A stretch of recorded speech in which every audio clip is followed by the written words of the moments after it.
Mohammad Enayah says he's lost nearly 100 friends and family members in the last year, killed in the conflict in Gaza.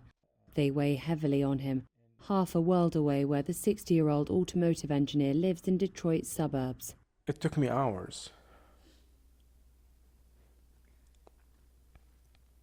to muster the courage to start reading the names. And as painful as it was, each name I read, I wasn't thinking about them. I was thinking of the people who have survived them. And I was measuring my pain and imagining their pain.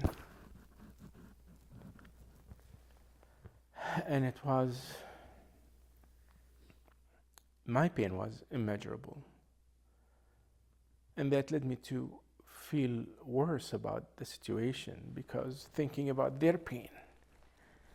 And I was hoping that they would be numb. You need to go through emotions. Mohammed questions whether the US has supplied the weapons used against them. He says America embraced him when he arrived at 17 and that he's built a good life. But he struggles with the contrast between American acceptance and the violence inflicted on his family. Although the US military isn't directly involved in attacks on Gaza, it remains Israel's largest weapons supplier and has provided substantial military aid.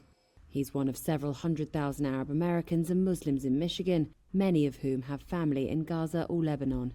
This year, it is also one of a handful of battleground states that will decide the November election. I am so patriotic that I want to change this country.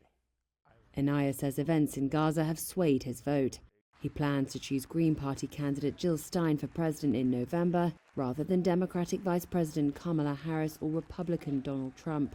Polls show Stein garnering just 1% of the vote, but she has seen growing support among Arab Americans and Muslims in battleground states that helped propel Biden to victory in 2020. In Michigan, Trump beat Hillary Clinton in 2016 by 11,000 votes, but lost to Biden in 2020 by 155,000 votes. Political scientists say the 2024 election is too close to call. 37-year-old Hussein Dabajeh grew up in Dearborn, a place that has one of the highest percentages of Arab Americans among U.S. cities. He first visited his ancestral home of Lebanon in 2017 and has returned many times since. 2 weeks ago today, I lost 6 family members in 2 different attacks on the same day in Bint Jbal, which is the village my family is from.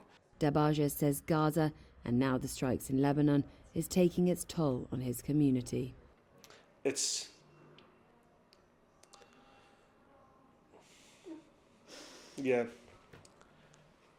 not easy.